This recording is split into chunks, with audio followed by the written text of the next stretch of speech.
it was, and then it was sad, but we've got a new carbon-carbon bond, so our cells are really glad. So the amino acid methionine can be used to transfer methyl or CH3 groups onto other molecules, allowing you to form things like carbon-carbon bonds, which are really, really hard to form, and methionine is going to help make this possible through an intermediary called SAM or S-adenosyl methionine, sometimes called adoMet. And this SAM is going to help allow you to transfer that methyl group onto other things, and this is going to allow you to build hormones, to convert hormones between one another, to modify histones in DNA and RNA in order to regulate the expression of genes. This methylation is super duper important, but making those carbon-carbon bonds is super duper hard, which is why this is a really big deal, and also why it's going to be hard for our cells to do it. It's going to require the help of enzymes or reaction helpers, including methyltransferases, which are going to need to spend energy. They're going to need to spend ATP in order to make this happen. But at the end of the day, you get that methyl group transferred, and now you're left with S-adenosyl homocysteine. Now that you've taken that methyl group off of the SAM, so you have to regenerate that, so that's another whole big deal. And so we're going to talk about this whole cycle of life for methionine and SAM and all of this really, really cool stuff that's possible because of methionine. So let's dive in. So this is methionine. The name kind of tells you what it is if you speak chemistry jargon, that is. So meth, it has a methyl group, this CH3. Thio, when we see the word thio, this is indicating that we have a sulfur, and so we have a sulfur here. In this case, the sulfur is part of a thioether, where you have a sulfur and there's a carbon on either side. And then nine, because this is an ending that is used for most of the amino acids. And so this is methionine. Its three-letter code, or I like to think of it as its nickname, is MET, and its one-letter code is an M. And so methionine is one of the two amino acids that has the sulfur. The other one is cysteine, which we looked at the other day. These both have sulfur, and they're both going to rely on sulfur's kind of some cool properties of sulfur, but they're going to act in very different ways. So cysteine has a thiol group. It just has a sulfur at the end, which can be protonated. It's typically protonated in its thiol form, and that can deprotonate to form this thiolate, which is going to be more reactive. So cysteine can, under what we typically see with cysteine is it can undergo nucleophilic reactions, as we'll talk about. And as I talked about much more in cysteine, but we'll talk about what these mean. But basically, when something acts as a nucleophile, it's going to attack an electrophile, and this is one of the ways that you can form new bonds. In the case of cysteine, we're typically talking about building and breaking sulfur-sulfur bonds. So we can get these disulfide crosslinks, these disulfide bridges, where we have two cysteine residues, so two cysteine amino acid. Basically, when they link up, we call the remainders the residues. So in a protein, we would call these residues, and they can link up between different regions of the same protein or between chains of different proteins and form these kind of covalent crosslinks. So covalent, when you're actually having these strong or these bonds, actual sharing of electrons rather than just like charge-based attractions. But much more on all of this in the cysteine post. But so cysteine can get oxidized and form these crosslinks. If this happens in a controlled manner, it can be really important for helping making proteins sturdy and things, especially secreted proteins, which have to survive out in the outside of cells where there's a more oxidative environment, and they have to kind of stick together along their journey. But if it happens in an uncontrolled way, it can be damaging, and so our cells have ways that we can control the control for this and make sure that this damage doesn't happen, that you don't get reactive oxygen kind of reacting and then causing problems. But all of that is dealing with cysteine, and we're not talking about cysteine today. We're talking about methionine today. Methionine isn't going to form those sulfur-sulfur bonds, but it will form sulfur-carbon bonds. And in fact, it already has a couple, and it will form another one. And it'll form another one on the core of ATP. And when it does this, it's going to make this sulfur really unhappy. So as you see here, sulfur has a negative charge here in the sialate form, and it doesn't really like this that much. So this is going to be reactive. But seeing a sulfur be negatively charged is much more common than seeing a sulfur be positively charged for reasons that I'll get into. The sulfur is electronegative, so it kind of hogs electrons. Not as much as oxygen, but still it would rather be negative. And here we have a B positive. So what's going to happen is it's really going to drain the shared electrons from the carbons around it, making this carbon of this methyl group really reactive. And it's going to be vulnerable to attack by another nucleophile that is then going to get this, transfer this, steal this carbon group, so that you end up with that thing being methylated. And this thing can be a protein, it can be a small molecule, it can be RNA, it can be DNA, there's various different things. And all these can be helped out with different types of methyl transferases. Because as we might imagine, this is going to be a very awkward reaction, because forming carbon-carbon bonds is really, really hard, which is one of the reasons why we're going to have to spend ATP in order to do it. We can't just transfer this methyl group directly off of methionine, because this is going to be very unreactive as is. We need to make it more reactive, and then we can pass it off onto something else. And so all this, however, in the case of methionine and in the case of cysteine, we're seeing them act in very different ways.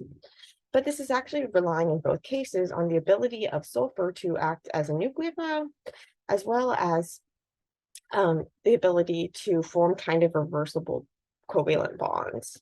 So bonds that are kind of weaker than the bonds between like carbons and carbons, or carbons and nitrogens, or carbons and oxygens. When you have a bond to sulfur, it basically is, it's directly under oxygen on the periodic table. Much more on the differences between sulfur and oxygen and the consequences of those differences in my post yesterday on cysteine. But basically, sulfur is going to form weaker bonds, because in order to form bonds, these little dots are representing electrons, and atoms share electrons to form bonds. And in order to share electrons, they're going to kind of like overlap their electron clouds. So all these electrons, these negatively charged particles that are kind of like whizzing around, and we can talk about where they're whizzing around in like different orbitals and stuff, which is outside the scope of this post. But basically, these atoms kind of have to overlap the orbitals in order to form bonds. And if you have something really, really big like a sulfur and something smaller like a carbon, when they try to form a bond, it's going to be harder to get that overlap. You're going to have a weaker overlap, kind of like a giant shaking hands with a baby. It'd be really, really awkward. And so those bonds are going to be weaker. And the same when you have a sulfur-sulfur bond. So basically, the sulfur is going to form weaker bonds. This is going to make them easier to break, which is good in the case when we have to break up these unwanted cross links. And it's also going to be great when we're trying to pass this methyl group off of this sulfur. So although it's really hard to pass this methyl group off of a sulfur, it will be even really harder to pass it off of a carbon. And so the methionine is going to allow us a way to transfer that methyl group. And this is going to happen typically through a nucleophilic substitution reaction. There are some methyltransferases that use a different like radical mechanism, where basically there's a single electron reacting, and it's a more complicated thing. It's harder to explain, and I'm not going to go into it. But basically what we're typically dealing with methyltransferases is going to be one of your classical SN2 substitution reactions, where basically you have a nucleophile attack an electrophile and kick out a leaving group with the formation of a new bond. And I'll talk more about what this means. But this is going to make it so that we can form a new bond. Initially, we get a new bond between methionine and this core of ATP. And our leaving group, we'll see, are these going to be these phosphate groups. And now what's going to happen is we're going to have a methyltransferase help out to take a thing. This thing is going to act as a nucleophile, and now it's going to attack this carbon, which is going to be our electrophile. So here we have the sulfur as the nucleophile. Here our nucleophile is coming from this other thing. It's going to attack this carbon, which is going to be our electrophile. And this is going to steal this methyl group. And this SAH, this S-adenosyl cysteine, is going to be our leaving group. So, but first we have to generate this S-adenosyl methionine, or this adoMet, this SAM, and this is going to be this core molecule that can then be used by a bunch of different methyltransferases in order to carry out reactions. Quick note in terms of the naming, so the S-adenosyl methionine, Adenosine is basically, so this is adenosine without the phosphate groups. So you're attaching adenosine. So that's where we get the adenyl. And then we know where the methionine comes from. The S, this is just signifying that the bond is through this sulfur. And remember, this sulfur is going to be really, really crucial to making this all possible. So the S-adenosyl methionine, the S in it is just signifying that the connection is happening through this sulfur, and it can help you remember what's kind of going on in this mechanism. But that's where the S comes from, in case you're confused. And that's why we have SAM instead of AM, although sometimes this is called adoMet. So let's get in a little more detail about what I mean by a nucleophile and an electrophile. So obviously I'm skipping over a lot of background that I've covered in other posts, but all of these different atoms are made up of smaller subatomic parts. So you have protons, which are positively charged, and they hang out with neutral neutrons in the central core called the nucleus. And then you have this cloud of negatively charged electrons whizzing around. And it's these electrons that are going to interact, different atoms are going to interact with through their electrons and share pairs of electrons to form bonds. So a single pair to form a single bond and two pairs to form a double bond. When they share, they don't always share fairly. And so some atoms are what we call electronegative. So they kind of hog the shared electrons. And so they're pulling more of those electrons towards them.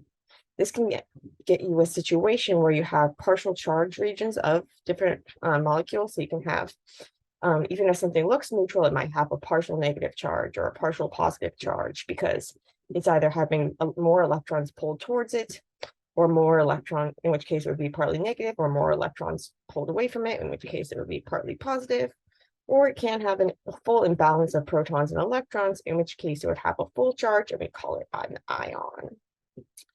But bottom line is you can end up with these atoms kind of biting off more than they can chew, or having more than, or being attached to something biting off more than it can chew, and so therefore being positively charged. And so if these atoms end up kind of taking more of the electrons, then they have protons to handle, because the protons, remember, are going to be positively charged. The electrons are going to be negatively charged. And so if you're taking more electrons than you have protons, this is going to give you a partial or a full charge. Now, atoms, they might like having those electrons. If something's electronegative, it kind of likes having electrons, but it doesn't necessarily like having the charge. Atoms typically don't like having charge. And so if they have a charge, they want to kind of share it with something. They need help kind of handling all those extra electrons. And so they're going to seek out something that wants more electrons. And so what we say is that we have a nucleophile, something that wants more electrons, attack a little electron, or so we say that we have a nucleophile, something that has more electrons than they want. Attack an electrophile, something that wants more electrons. And in the case, and when this happens, you can get new bonds formed. You can get new like carbon-carbon bonds, sometimes carbon-sulfur bonds, various types of bonds. Or you can have like steal a protons or like act as a base. But in these cases, what you have is you have a nucleophile is always going to be attacking an electrophile. When we're talking about a nucleophile, this is often, but not always, negatively charged. Sometimes it's partially negatively charged. Sometimes we're seeing things with like lone pairs of electrons. So here they're not sharing that pair with anything. So, well, why not share it and get a little help with them? We also, and then in the case of an electrophile, this is often going to be something that's attached to something electronegative. So remember, electronegative things are going to be those things that hog the electrons. Things like oxygen or nitrogen, they're going to pull the shared electrons away from the thing that they're attached to, making the thing that they're attached to partly positive and electrophilic. So it's kind of wanting something that can kind of replace the electrons that are being stolen. And this a nucleophile is going to be something that can kind of offer up electrons to satisfy that desire. And so they both get what they want out of the situation. But sometimes this means that something else has to get kicked out along the way. So in the substitution reaction, what happens is a nucleophile is going to attack an electrophile, but now this electrophile is going to be bound to too many things. And so you're going to get, something is going to get kicked off. And typically this is the mechanism that we'll see with the methyltransferase is we're going to get this like SN2 reaction where the nucleophile is going to attack the electrophile and the leaving group is going to leave all in like one concerted step. And so what's going to happen in the case of this methyl transfer is we're going to see this sulfur is going to act as a nucleophile. And then we're going to see the other thing act as a nucleophile. And so I'm talking in terms of the nucleophile because you're always going to talk in terms of a nucleophile is always going to attack an electrophile because you're going to be like watching those electrons and pushing those electrons and stuff. And this is all going to be very helped out with the help of enzymes because this reaction is going to be very awkward. But if you look here, what we're going to see is we're actually going to see this sulfur attacking a carbon attached to like these phosphate groups. So normally you like, okay, so sulfur is a pretty good nucleophile, but it's not as great a nucleophile. It's not like it's attacking a carbon here. That's ridiculous. What's even more ridiculous is that it's like not even a it's not even like a thiolate, it's just like a sulfur. It's crazy, but these enzymes are going to help make it happen.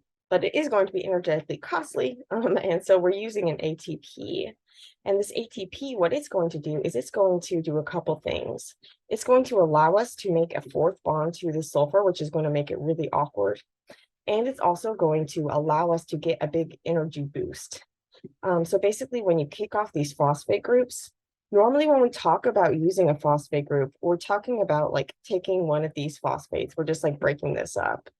But in the case of this methionine and the adenylyl transferase, here we're not attacking the phosphate, we're attacking that carbon. And when we attack that carbon, we're going to kick off these phosphate groups and they could break up further in order to release more energy. So